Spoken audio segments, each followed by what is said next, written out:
شهر رمضان الذي أنزل فيه القرآن هدى للناس وبينات من الهدى والفرقان.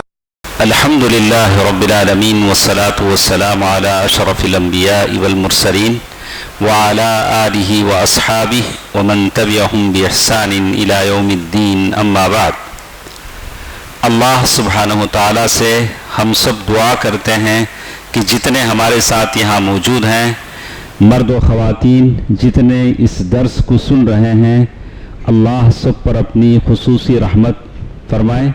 اللہ سب کے مشکلوں کو آسان کرے، سب کے پریشانیوں کو دور کرے، سب کے بیماریوں کو شفایابی عطا فرمائے.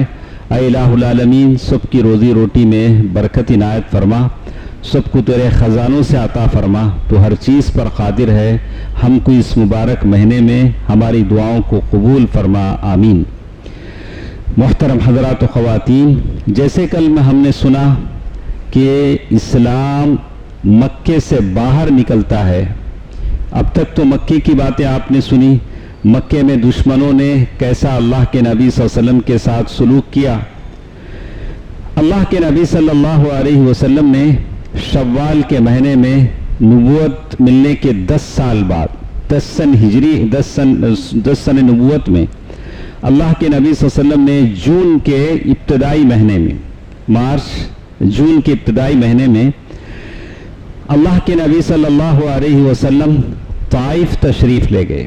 طائف ایک سٹی ہے، آپ گوگل میں بھی دیکھ سکتے ہیں، مکے سے 60 میل دور ایسے ہل اسٹیشن جیسے یہاں کی اسٹیشن ہے، اور بہت اچھا بڑا پرمنظر باغات اور اچھا ٹھنڈا شہر ہے.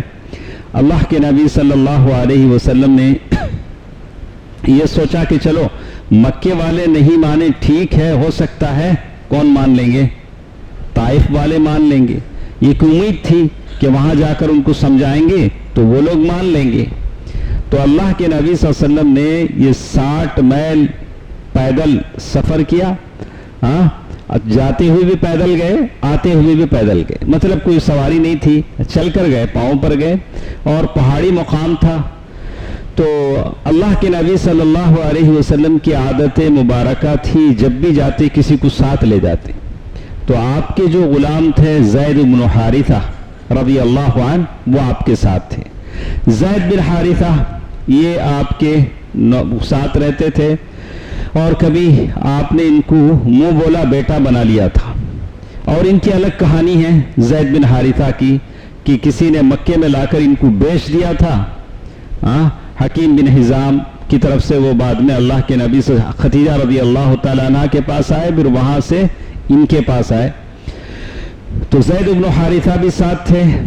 اللہ کے نبی صلی اللہ علیہ وسلم جس قبیلے سے گزرتے انہیں اسلام کی دعوت دیتے، تو بولتے اسلام کے بارے میں سمجھاتے، اسلام کی دعوت دیتے. دیکھا اللہ کے نبی پوری زندگی اللہ کی طرف بلاتے رہے، کبھی اپنی مریدوں کو نہیں بنایا، کبھی اپنا گروپ نہیں بنایا. آج دنیا کے کسی بھی پیر کو دیکھیں گے وہ کیا کرے گا، اپنا مرید بنائے گا. لیکن اللہ کے نبی نے لوگوں کو اللہ کی طرف بلایا. کوئی بھی انسان اگر اس طرح کرتا ہے تو آپ سمجھ لیں کہ یہ دجال ہے. وہ بیعت لے گا، یہ خاص قسم کی ٹوپی دے گا، یہ ٹوپی پہنو، اب آپ خوش ہو جائیں گے، ہم فلاں پیر کے ہاتھ پر بیعت کریں. تو ایسے تو بہت سارے بڑے بڑے پیر ہمارے پاس نہیں. اگر پیروں کی ہی بات تو کہا کہ یہ پیر ہیں جو لوگوں کو اللہ کی طرف نہیں بلاتے ہیں، اللہ سے دور کرتے ہیں، اپنی طرف بلاتے ہیں. زندگی بھر لوٹتے رہتے، ایمان لوٹتے، پیسہ لوٹتے، سب مرے بعد مزار پہ بلا کے لوٹاتے، مرے بعد بھی چھوڑتے، مرے بعد ان کے مزار پہ لوگ لوٹتے. یہ ایسے لوگ ہیں.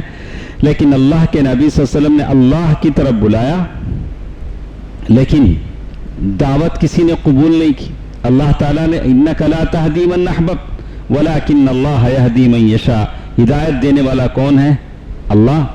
ابو طالب کو ہدایت نہیں ملی، آزر کو ہدایت نہیں ملی، لوط علیہ السلام کی بیوی کو ہدایت نہیں ملی، نوح علیہ السلام کے بیٹے کو ہدایت نہیں ملی. ہدایت تو اللہ تعالیٰ کی طرف سے ہوتی ہے. تو اللہ کے نبی صلی اللہ علیہ وسلم طائف پہنچے تو وہاں جو قبیلہ آباد تھا وہ قبیلہ ثقیف تھا. اس قبیلے کے 3 سردار تھے اور یہ تینوں کے تینوں آپس میں بھائی تھے. پورے قبیلے کو 3 بھائیوں نے بانٹ لیا تھا. وہ تینوں کے تینوں بھائی تھے جن کے نام کیا تھے؟ ایک کا نام عبد یالیل، دوسرے کا نام مسعود، تیسرے کا نام حبیب. کتنے نام تھے؟ عبد یالیل، مسعود اور حبیب. تینوں بھائیوں کے الگ الگ نام تھے. طائف کے بڑے بڑے سردار تھے. ان کے والد کا نام عمرو بن عمیر ثقفی تھا جو قبیلے کا بڑا تھا. اللہ کے نبی صلی اللہ علیہ وسلم ان کے پاس بیٹھے، ایک اللہ پر ایمان لانے کی دعوت دی، اسلام کی مدد کی دعوت دی. ایک ایک نے ایک ایک قسم سے جواب دیا. یہ پہلے ایک نے کہا، پہلے سمجھنے کی کوشش کیجیے پہلے کا جواب کیا ہے. وہ کعبے کا پردہ پھاڑے اگر اللہ نے اسے رسول بنایا ہے. محمد کیا کرے؟ کعبے کا پردہ پھاڑے اگر اسے اللہ نے رسول بنایا ہے. تو اس کا مطلب کیا تھا؟ کعبے کا پردہ پھاڑنا جیسے ناممکن ہے ویسے اللہ تجھے رسول بنانا ناممکن ہے. یہ پوری دا سمجھ میں آیا کیا بولنا چاہ رہا ہوں؟ وہ ایک مثال ہے. اسی نے کہا کہ کعبے کا پردہ کوئی نہیں پھاڑے گا اس لیے کہ عظمت والا ہے. تو وہ جیسے ناممکن ہے یہ ناممکن ہے کہ اللہ تجھے رسول بنا دے. تیرا جیسا آدمی کیسے رسول بن سکتا ہے؟ ایک دوسرے بھائی نے کہا کیا اللہ کو تمہارے علاوہ کوئی اور نہیں ملا تھا رسول بنانے کو؟ کیا ہے تمہارے پاس؟ تم کسی قبیلے کے سردار ہو، نہ تمہارے پاس کوئی خاص بنگلہ ہے، کچھ ہے نہیں. اللہ کو تم ہی ملے تھے رسول بنانے کو. یہ دوسرے نے جواب دیا. تیسرے بھائی نے کہا میں تم سے ہرگز بات نہیں کروں گا. کیا کہا اس نے؟ میں تم سے ہرگز بات نہیں کروں گا. اگر تم سچ میں پیغمبر ہو تو تمہاری بات کو ٹالنا میرے لیے انتہائی خطرناک ہے، اور اگر تم جھوٹ کہہ رہے ہو اللہ تعالیٰ پر تو مجھے تم سے بات کرنے کی ضرورت ہی نہیں. تو تینوں نے جواب دیا. اب یہ جواب سن کر اللہ کے نبی صلی اللہ علیہ وسلم نے وہاں سے اٹھ کر کھڑے ہوئے اور تینوں سرداروں سے کہا کہ اس بات کو تم کیا کرو، کانفیڈنٹل رکھو کہ تم لوگوں نے میرے ساتھ ایسا کیا تاکہ دوسروں پر اس کا اثر نہ پڑے. لیکن اللہ کے نبی صلی اللہ علیہ وسلم طائف میں 10 دن رہے. کتنے دن؟ 10 دن اللہ کے نبی صلی اللہ علیہ وسلم وہاں رہے. اس دوران اللہ کے نبی صلی اللہ علیہ وسلم ہر قبیلے کے پاس جاتے، اسلام کی دعوت دیتے، ایک اللہ کی عبادت کی دعوت دیتے، رسول کی بات ماننے کی دعوت دیتے، لیکن وہ انکار کرتے رہتے. کوئی مانتا نہیں. کیا نہیں کرتا؟ کوئی بات نہیں مانتا اور سب ایک ہی جواب دیتے کہ ہمارے شہر سے نکل جاؤ، چلو یہاں سے نکلو اللہ کے نبی صلی اللہ علیہ وسلم کے ساتھ. اللہ اکبر. اور ساتھ ساتھ انہوں نے کیا کیا؟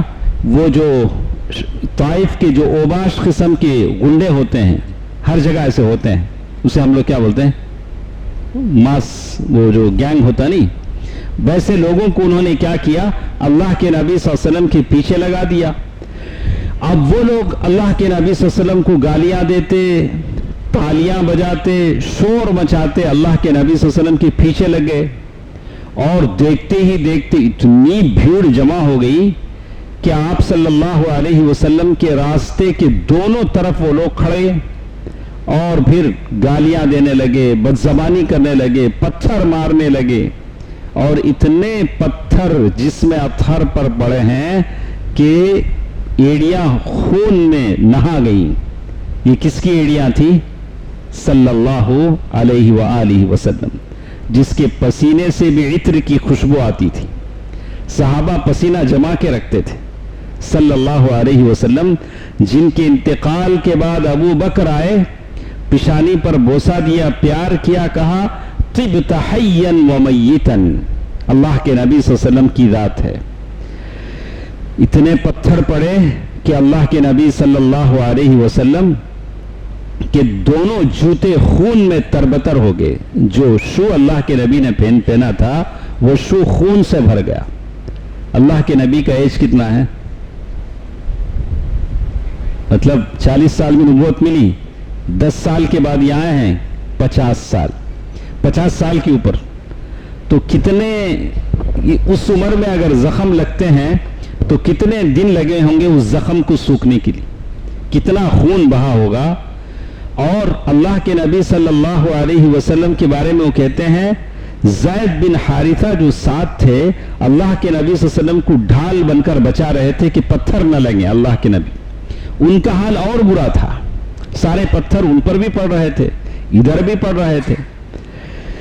اور یہاں کہتے ہیں زید بن حارثہ کے سر میں کئی چوٹیں آئیں، پتھر بہت پڑے، اور یہ سلسلہ جاری رہا یہاں تک کہ اللہ کے نبی صلی اللہ علیہ وسلم اور زید بن حارثہ، عتبہ، شیبہ، یہ دونوں ربیعہ کے بیٹے تھے. ان کا ایک کھجور کا باغ تھا، کھجور کا باغیچہ تھا. دونوں اس باغیچے میں جا کر پناہ لے لیے، اس باغیچے میں بیٹھ گئے. یہ باغ طائف سے 3 میل کے فاصلے پر واقع تھا. جب آپ باغ کے اندر چلے گئے تو جو کراؤڈ، جو بھیڑ جو آیا تھا وہ واپس چلا گیا. تو وہاں جب آپ دیوار سے ٹیک لگا کر اللہ کے نبی صلی اللہ علیہ وسلم انگور کا ایک بیل تھا اس بیل کے سائے میں بیٹھ گئے صلی اللہ علیہ وآلہ وسلم. تو اللہ تعالیٰ سے اللہ کے نبی صلی اللہ علیہ وسلم نے دعا فرمائی، یہ خاص دعا جس کو دعا المستضعفین کہتے ہیں. یعنی وہ دعا جب آدمی کمزور ہو جاتا ہے، لوگوں کے ظلم کا شکار ہو جاتا ہے تو یہ دعا کرتا ہے. اس کو دعا کیا کہتے ہیں؟ مستضعفین. ضعیف کی معنی ویک. آدمی جب بہت لوگوں کے پریشر کے اندر آ جاتا ہے، بہت یہ ہو جاتا ہے. اللہ کے نبی صلی اللہ علیہ وسلم نے دعا کی تو اس دعا کے جو الفاظ ہیں، کیسے الفاظ اللہ کے نبی صلی اللہ علیہ وسلم کی یہ دعا ہے، اس کا ہم ترجمے کے ساتھ سن لیتے ہیں کبھی آپ دعا کریں تو اس دعا کو کر سکیں. کہتے ہیں اللہم، دعا اللہ کے نبی نے شروع کی، اللہم اے الہ، یا اللہ، او میرے اللہ، اللہم الیک اشکو، الیک اشکو، میں تیری ہی طرف شکایت کرتا ہوں. ان لوگوں کی شکایت تیرے پاس کرتا ہوں. کس بات کی شکایت کرتا ہوں؟ ضعف قوتی، میری قوت بڑی کمزور ہے، میں ان کا جواب نہیں دے سکتا.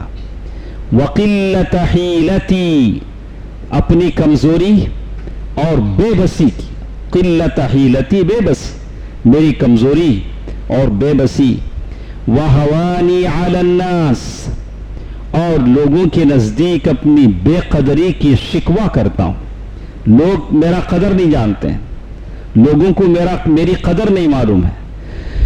اے اللہ، میں میری بے قدری جو لوگ کر رہے ہیں اس کی شکایت تجھی سے کرتا ہوں. اللہم الیک اشکو ضعف قوتی وقلت حیلتی وہوانی علی الناس یا ارحم الراحمین. اللہ اکبر. کیا الفاظ ہوں گے، زبان نبوت سے نکلے الفاظ، کتنے پیارے الفاظ. اللہ کی کتنی تعریف، اپنی کتنی عاجزی، اپنی انکساری. نبی رحمت ہیں لیکن اپنی عاجزی کا شکوہ، اللہ میں عاجز ہوں، میں کمزور ہوں. جب تک آپ ایسی دعا نہیں کریں گے اللہ تعالیٰ قبول نہیں کریں گے. آپ اپنے آپ کو اللہ کے سامنے اپنی فروتنی کا اظہار کریں، عاجزی کا اظہار کریں. انت رب المستضعفین وانت ربی، یا اللہ تو کمزوروں کا رب ہے اور تو میرا بھی رب ہے. انت رب المستضعفین وانت ربی الی من تکلنی، یا اللہ مجھے کس کے حوالے کر رہا ہے؟ ان ظالموں کے حوالے مجھے کر رہا ہے جو میرے جسم پر پتھر مار رہے ہیں، مجھے خون میں نہا دے رہے ہیں، میرے سر پہ چوٹیں آ رہی ہیں. وَأَنْتَ أَرْحَمُ الرَّاحِمِينَ إِلَى مَنْ تَكِلُنِي، یا اللہ تو مجھے کس کے حوالے کر رہا ہے؟ إِلَى بَعِيدٍ يَتَجَهَّمُنِي أَمْ إِلَى عَدُوٍ مَلَّكْتَهُ أَمْرِي، یا اللہ تو مجھے کس کے حوالے کر رہا ہے؟ کیا کسی بیگانے کے جو میرے ساتھ اس خشک مزاجی سے پیش آتا ہے؟ ان لوگوں کو میرے بارے میں نہیں معلوم ہے، یہ لوگ بیگانے ہیں، اجنبی ہیں، مجھے جانتے نہیں ہیں، یا کسی دشمن کے جس کو تو نے میرے معاملے کا مالک بنا دیا ہے، الی عدو ملکتہ امری، میرے دشمن کو تو میرے دشمن کے حوالے مجھے کر دیا ہے۔ دشمن کے حوالے ہو جائیں گے تو دشمن کیسے ٹریٹ کرے گا؟ اللہ کے نبی صلی اللہ علیہ وسلم کہتے ہیں إِن لَمْ يَكُنْ بِكَ عَلَيَّ غَضَبٌ فَلَا أُبَالِي، اے اللہ اتنی باتیں ہونے کے باوجود بھی اگر تو مجھ سے غصہ نہیں ہے تو کوئی بات نہیں، میں برداشت کر لوں گا۔ تیرا غضب مجھ پر نہیں ہے، تو مجھ سے غصے پر نہیں ہے، تو مجھ سے راضی ہے، تو یہ پریشانیاں مجھے گوارا ہے۔ اللہ اکبر۔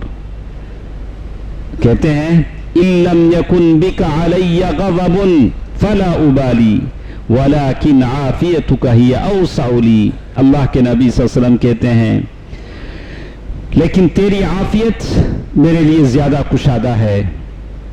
اعوذ بنور وجهك الذی، یا اللہ کے نبی صلی اللہ علیہ وسلم کی دعاؤں کے الفاظ دیکھیے، میں تیرے چہرے کی اس نور کی پناہ چاہتا ہوں جس سے اندھیرے دور ہو جائیں، اندھیرے روشن ہو جائیں۔ میں تیرے چہرے کی اعوذ بنور وجهك الذی اشرقت له الظلمات وصلح علیہ امر الدنیا والآخرہ، یا اللہ کے نبی سے کہہ رہے ہیں میں تیرے چہرے کے اس نور کی پناہ چاہتا ہوں جس سے اندھیرے روشن ہو جائیں اور جس پر دنیا اور آخرت کے معاملات درست ہو جائیں۔ اور آخر میں اللہ کے نبی صلی اللہ علیہ وسلم کہتے ہیں والآخرہ من ان تنزل بی غضبک او یحل علی سخطک، اللہ کے نبی صلی اللہ علیہ وسلم کہتے ہیں کہ تو مجھ پر اپنا غضب نازل کرے یا تیرا عتاب مجھ پر وارد ہو۔ یا اللہ میں تیری پناہ چاہتا ہوں تیرا غصے سے بچنے کے لیے، تیرا عتاب تیرا غصہ مجھ پر نازل نہ ہو۔ اور آخر میں اللہ کے نبی صلی اللہ علیہ وسلم کے الفاظ دیکھیے، تیری ہی رضا مطلوب ہے۔ ہمیشہ آدمی زندگی میں کوشش کرے، ہمارے میں بہت سارے لوگوں کی عادت ہوتی ہے، میری بھی عادت ہے کہ میں ان کو راضی کروں، ان کو راضی کروں، ان کو راضی کروں۔ ہم لوگ ایسی زندگی گزار دیتے ہیں، دنیا والے راضی نہیں ہوتے ہیں۔ آپ 99 لوگوں کو بھی راضی کریں گے تو ایک کیڑا نکلے گا، اس میں ایک آدمی راضی نہیں ہوگا، اسے راضی کرتے کرتے ہمارے 60 سال ہو جائیں گے۔ نہیں، یہ لوگوں کو راضی کرنے کا یہ ہم چھوڑ دیں۔ کسے راضی کریں؟ اللہ، اوپر والا راضی ہے تو سارے راضی ہیں، یہ نیچے والوں کو راضی کرتے کرتے ہم نیچے ہو جائیں گے۔ اللہ کے نبی صلی اللہ علیہ وسلم نے وہی بات کہی، لَكَ الْعُتْبَى حَتَّى تَرْضَى، اللہ کے نبی صلی اللہ علیہ وسلم فرماتے ہیں کہ تیری ہی رضا مطلوب ہے یہاں تک کہ تو خوش ہو جائے۔ اللہ کو خوش کرنے کا یہ آپ کا مقصد ہو، لوگوں کو خوش نہیں کر سکتے۔ اسی لیے کہتے ہیں سانپ کو آپ کتنا بھی شہد چٹاؤ، سانپ کے منہ سے زہر ہی نکلے گا، نہیں شہد نکلے گا۔ کچھ ایسے سانپ ہوتے ہیں آپ ہزار کوشش کریں کہ وہ اچھا بولیں، آپ کے ساتھ اچھا کریں، نہیں کر سکتے، اس لیے کہ ان کے پاس کیا ہے؟ زہر ہی ہے، وہ زہر ہی دیں گے۔ لیکن ہم کسے خوش کریں؟ اللہ تعالیٰ کو خوش کریں۔ اللہ کے نبی صلی اللہ علیہ وسلم کہتے ہیں لَكَ الْعُتْبَى حَتَّى تَرْضَى، لَكَ الْعُتْبَى، تیری ہی رضا مطلوب ہے یہاں تک کہ تو خوش ہو جائے۔ اللہ تعالیٰ کو خوش کرنے کے لیے بہت تگدو کرنی پڑتی ہے، بہت محنت کرنی پڑتی ہے۔ نبی نے بہت اپنے پیروں پہ پانی آ گیا، نبی راتوں رات کھڑے رہے، اللہ کے دربار میں گڑگڑاتے رہے۔ اللہ کو خوش کرنے کے لیے بہت ساری تپسیاں، بہت ساری عبادت کرنی پڑتی ہے جو سنت کے مطابق ہو، صوفیہ والی نہیں کہ الٹا لٹک جاؤ، ایک پاؤں پہ کھڑ جاؤ، ایسا وہ سب نہیں۔ اور اس کے بعد آخری الفاظ ہیں دعا کے، وَلَا حَوْلَ وَلَا قُوَّةَ إِلَّا بِكَ، وَلَا حَوْلَ وَلَا قُوَّةَ إِلَّا بِكَ، تیرے بغیر کوئی زور اور طاقت نہیں، نہ برائی سے میں بچ سکتا ہوں نہ نیکی کر سکتا ہوں جب تک کہ تو طاقت نہ دے۔ وَلَا حَوْلَ وَلَا قُوَّةَ إِلَّا بِكَ، یہ دعا ہے دعا المستضعفین. اللہ کے نبی صلی اللہ علیہ وسلم اس انگور کے بیل کے چھاؤں میں بیٹھے دعا کر رہے ہیں, اللہم انی اشکو الیک ضعف قوتی وقلت حیلتی وحوانی علیک. اللہ کے نبی صلی اللہ علیہ وسلم دعا کر رہے ہیں تو وہ ربیعہ کے جو دو بیٹے تھے انہوں نے دیکھا کہ ارے یہ آدمی مسلمان تو نہیں ہے, وہ لوگ دیکھا کہ بہت ستم رسیدہ ہے, خون میں آدمی تڑپ رہے ہیں. تو دونوں نے, لیکن ان کا خاندانی رشتہ بنتا تھا, قبیلے کی طرف سے خاندانی رشتہ بنتا تھا. تو ایک بات ہمیں سمجھ میں آتی ہے کہ رشتہ داروں سے آپ اچھا رہیں. یہ کبھی نہ کبھی یہ خون جوش میں آتا ہے, آدمی رشتے کا حق ادا کرتا ہے. کچھ لوگ رشتہ داروں سے دشمنی کرتے ہیں, باہر کے لوگوں سے دوستی کرتے ہیں. ایسا نہیں ہونا چاہیے. دیکھیے انہوں نے اپنا ایک نوکر ان کے پاس تھا کرسچن, اس کا نام تھا عداس یا عداس. اس کو بلایا, دو بیٹوں نے بلا کر کہا کہ یہ کھجور, یہ انگور کا خوشہ توڑو اور اس آدمی کو کھلاؤ. کیا انگور کا خوشہ, بنچ, جو بنچ کا بولتے اسے, ہاں, اسے توڑو اور اس آدمی کو کھلاؤ. تو بولے گیا نوکر عداس, اللہ کے نبی صلی اللہ علیہ وسلم کو پیش کیا. اللہ کے نبی صلی اللہ علیہ وسلم نے اس انگور کا خوشہ لیا, بسم اللہ کہہ کر منہ میں ڈالا. اب وہ جو کرسچن تھا اسے ڈاؤٹ ہوا, اس نے کہا حضرت ہمارے پاس تو یہاں کوئی بسم اللہ بولتے نہیں ہیں, یہ آپ کیا بول رہے ہیں؟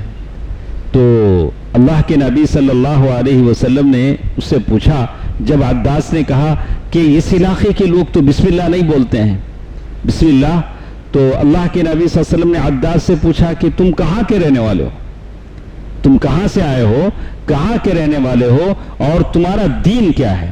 تو اس نے کہا کہ میں عیسائی ہوں, کرسچن ہوں, اور میں نینوا کا رہنے والا ہوں.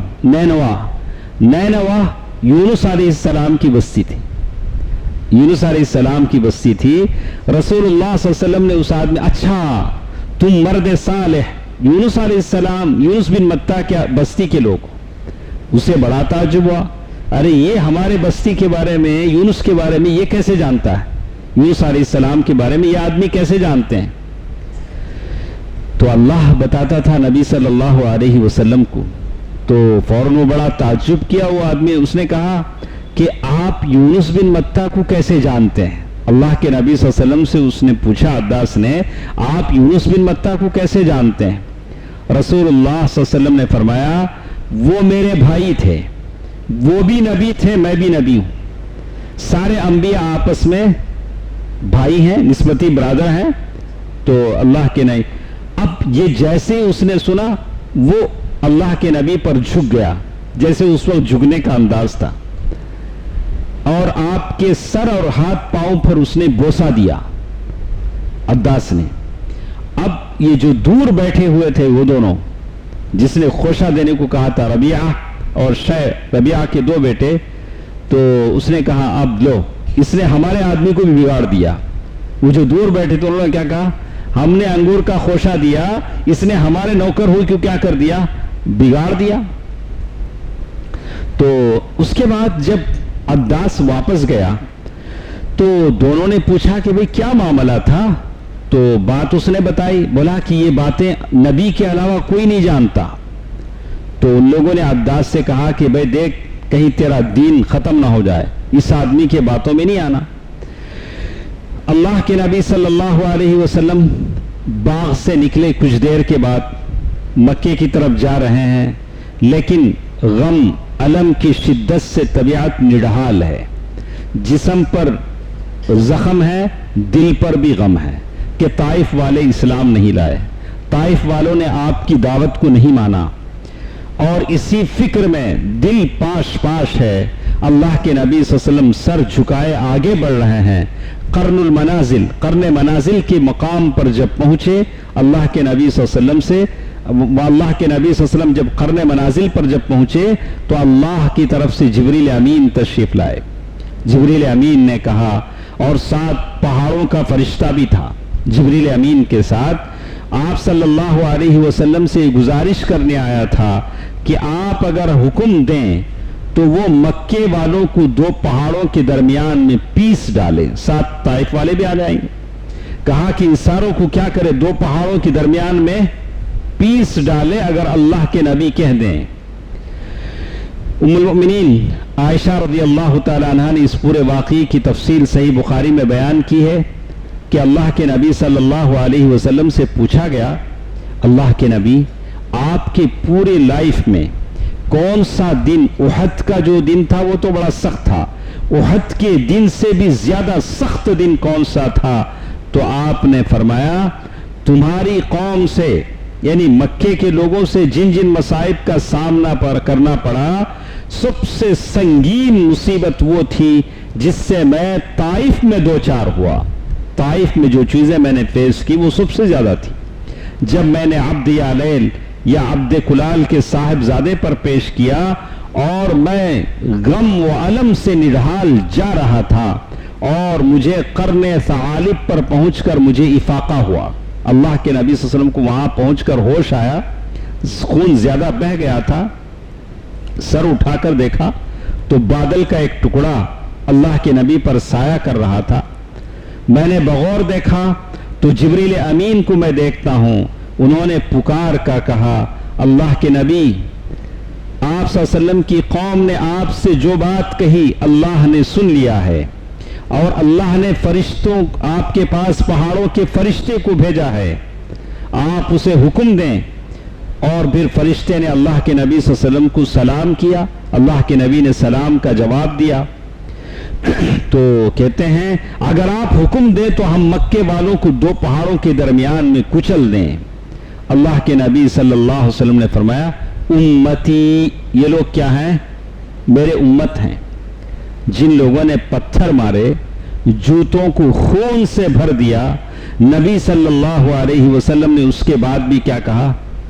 میرے امتی، میری امت۔ ایسا ہم لوگ بول سکتے؟ اتنا صبر ہمارے اندر ہے۔ اگر کوئی ہمیں گھور کے دیکھے تو ہمیں اس کی 7-5 نسل تک گنتے ہیں، تمہیں ایسے، تمہارے بابا ایسے، دادا ایسے تھے، صرف گھور کے دیکھے۔ لیکن نبی صلی اللہ علیہ وسلم کا یہ طریقہ، یہ کب ہم اپنائیں گے، کب ہم اپنے اخلاق کو سدھار لیں گے، کب اپنے اندر برداشت، قوت برداشت پیدا کریں گے؟ اللہ کے نبی صلی اللہ علیہ وسلم نے کیا جواب دیا دیکھیے، مجھے امید ہے کہ اللہ تعالیٰ ان ظالموں کے پشت سے ایسی نسل پیدا کرے گا جو صرف ایک اللہ کی عبادت کرے گی اور اس کے ساتھ کسی کو شریک نہ ٹھہرائے گی۔ ایک زمانے کے بعد ایسا ہی ہوا، قبیلہ ثقیف کے لوگ مسلمان ہو گئے۔ آج آپ دیکھ رہے ہیں کہ طائف جائیں گے تو کیسے کیسے ہاسپٹل بنے ہیں، کیسے کیسے خوشنما باغیچے بنے ہیں۔ ہاں، کبھی آپ کو لگتا ہے اس زمین پر جب آپ قدم رکھتے ہیں کہ یہی وہ زمین ہے جہاں کے لوگوں نے نبی صلی اللہ علیہ وسلم کو خون میں نہا دیا تھا۔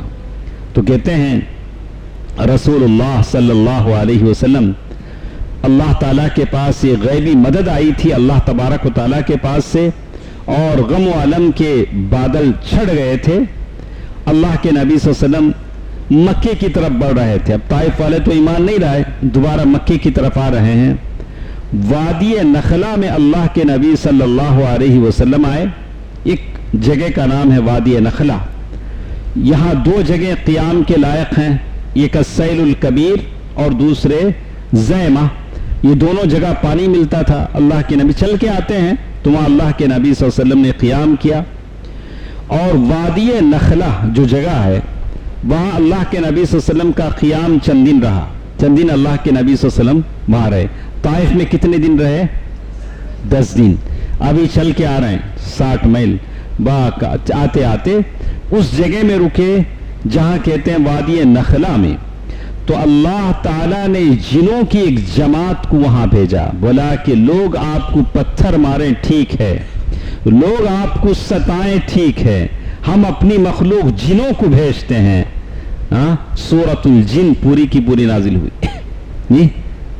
نفر من الجن یستمعون القرآن، فجر کی نماز میں اللہ کے نبی صلی اللہ علیہ وسلم قرآن پڑھ رہے ہیں تو اللہ تبارک و تعالیٰ دو جگہ اللہ تعالیٰ نے اس کا ذکر کیا، ایک سورہ احقاف میں اور دوسرا سورہ جن میں جیسے اللہ تعالیٰ نے کہا اعوذ باللہ من الشیطان الرجیم وَإِذْ صَرَفْنَا إِلَيْكَ نَفَرًا مِنَ الْجِنِّ يَسْتَمِعُونَ الْقُرْآنَ. دیکھیے ترجمہ دیکھیے. جنوں کو جو احساس ہے ہمارے بچوں کو احساس نہیں. جنہوں نے قرآن سنا تو کیا کہا؟ جنوں کے گروہ کو پھیرا کہ وہ قرآن سنیں. يَسْتَمِعُونَ الْقُرْآنَ فَلَمَّا حَضَرُوهُ قَالُوا أَنصِتُوا.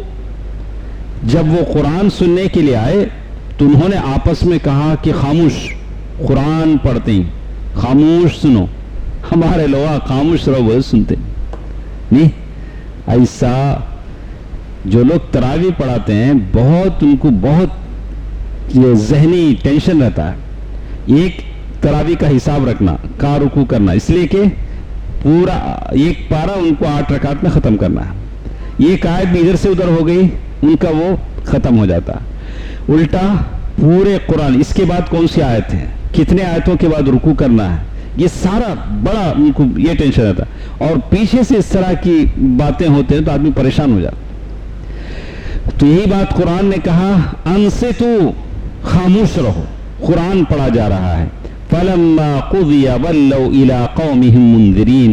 جب وہ سن چکے، تلاوت پوری ہو چکی تو وہ اپنی قوم کی طرف عذاب الہی سے ڈرانے والے بن کر پلٹے. انہوں نے کہا اے ہماری قوم، ہم نے ایک کتاب سنی ہے جو موسیٰ علیہ السلام کے بعد نازل ہوئی. تو جنوں کا یہ تاثر تھا. اور جیسے اللہ تعالیٰ نے سورۃ الجن میں بھی کہا قُلْ أُوحِيَ إِلَيَّ أَنَّهُ اسْتَمَعَ نَفَرٌ مِّنَ الْجِنِّ فَقَالُوا إِنَّا سَمِعْنَا قُرْآنًا عَجَبًا يَهْدِي إِلَى الرُّشْدِ فَآمَنَّا بِهِ وَلَن نُّشْرِكَ بِرَبِّنَا أَحَدًا. تو اللہ کے نبی صلی اللہ علیہ وسلم کی دل کو تسلی کے لیے اللہ تعالیٰ نے جنوں کی جماعت بھیج دی اور وہ جن مسلمان ہو گئے. وہ سارے تو کہتے ہیں شروع میں اللہ کے نبی صلی اللہ علیہ وسلم کو معلوم نہیں ہو سکا، اللہ کے نبی صلی اللہ علیہ وسلم معلوم نہیں ہو سکا کہ جنوں کی ایک جماعت آئی ہے. لیکن جب آیتیں اتری تو اللہ کے نبی صلی اللہ علیہ وسلم کو معلوم ہوا. اللہ تعالیٰ کی طرف سے غیبی مدد تھی کہ اللہ تعالیٰ نے جنوں کو بھیجا. وَمَن لَّا يُجِبْ دَاعِيَ اللَّهِ فَلَيْسَ بِمُعْجِزٍ فِي الْأَرْضِ وَلَيْسَ لَهُ مِن دُونِهِ أَوْلِيَاء. تو کہتے ہیں اس نصرت اور بشارتوں کے سامنے اللہ کے نبی صلی اللہ علیہ وسلم جو غمزدہ ہو گئے تھے ذرا سکون ملا. سارے جنوں کی جماعت جب مسلمان ہو گئی تو اللہ کے نبی صلی اللہ علیہ وسلم کی وہ مایوسی، وہ حزن و ملال، وہ سارے غم کے بادل چھٹ گئے جو طائف سے نکلتے وقت گالیاں اور تالیاں سننے اور پتھر کھانے کی وجہ سے آپ پر چھائے ہوئے تھے. تھوڑا دل کو دلاسا ہوا. آپ صلی اللہ علیہ وسلم نے ارادہ کر لیا کہ اب مکہ پلٹنا ہے، اب مکہ میں دوبارہ آنا ہے اور پوری گرم جوشی کے ساتھ دعوت کا کام شروع کرنا ہے. دیکھا آپ نے یہ بریک تھا. باہر اللہ کے نبی نکلے، باہر کے حالات دیکھے، باہر کے لوگوں کا سلوک دیکھا، جنوں کا اسلام لانے کا واقعہ ہوا تو ایک نئے عزم کے ساتھ، نئے جوش کے ساتھ اللہ کے نبی صلی اللہ علیہ وسلم نے دین کے کام اور دین پھیلانے کا ارادہ کیا. لیکن مشکل کیا تھی؟ جیسے ہاں لکھتے ہیں کہ اب دوبارہ مکے میں کیسے داخل ہوں. یہ بڑا مصیبت تھا، اس لیے کہ مکے سے تو نکلے تھے. اب وہ زمانے میں دوبارہ مکے میں اللہ کے نبی جانا ہے تو کسی کی گارنٹی میں جا سکتے تھے، خود سے جا نہیں سکتے تھے. کوئی آپ کو گارنٹی دینا تھا کہ آپ کی حفاظت کی ذمہ داری میری ہے. تو زید بن حارثہ رضی اللہ تعالی عنہ نے آپ صلی اللہ علیہ وسلم سے فرمایا اللہ کے نبی ہم لوگ طائف سے واپس مکہ جا رہے ہیں لیکن مکہ جائیں گے کیسے؟ وہاں کے لوگوں نے آپ کو نکال دیا ہے. تو اللہ کے نبی صلی اللہ علیہ وسلم نے جواب دیا اے زید تم جو حالت دیکھ رہے ہو اللہ تعالیٰ اس سے کشادگی اور نجات کا کوئی راستہ ضرور بنائے گا. ضرور ہم مکے میں داخل ہوں گے، اللہ تعالیٰ ہماری مدد کرے گا. تو اللہ کے نبی صلی اللہ علیہ وسلم وہاں سے روانہ ہوئے اور مکے میں داخل نہیں ہوئے. مکے کے قریب غار حرا کے قریب اللہ کے نبی صلی اللہ علیہ وسلم ٹھہرے رہے.